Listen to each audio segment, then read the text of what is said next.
काला साड़ी में कमाल लागेलू, तू तो गोंडा जी के माल लागेलू। जब हंस के तू देखे लागेलू, हमरा दिलवा के छेड़े लागेलू। जान देखही में बम लागेलू, तू तो गोंडा जी के माल लागेलू। काला साड़ी में कमाल लागेलू, तू तो गोंडा जी के माल लागेलू।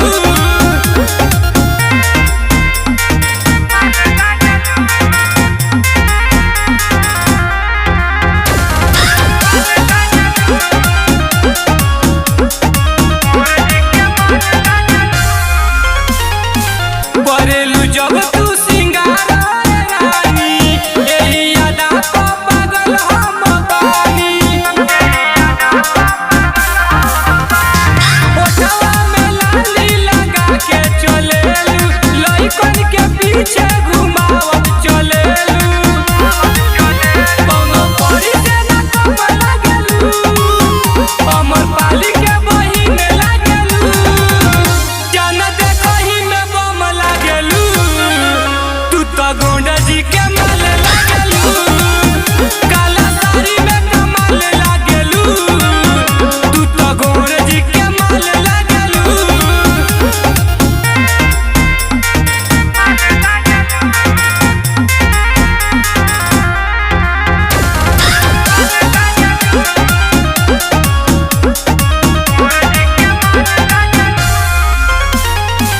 चलेलू ऐसे हिला के कमर हो, सब करे रोएला तो पे नजर हो। अजय अरुणी के धाला तू साथ हो, दीपक कन्हैया तो छोड़िए ना हाथ हो।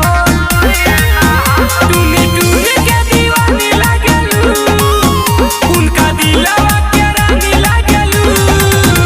जान देखही में बम लागेलू, तू तो गोंडा जी के माल लागेलू। काला साड़ी में कमाल लागेलू, तू तो गोंडा जी के माल लागेलू। Mix by Mahakal recording studio, Dudhahi Kushinagar.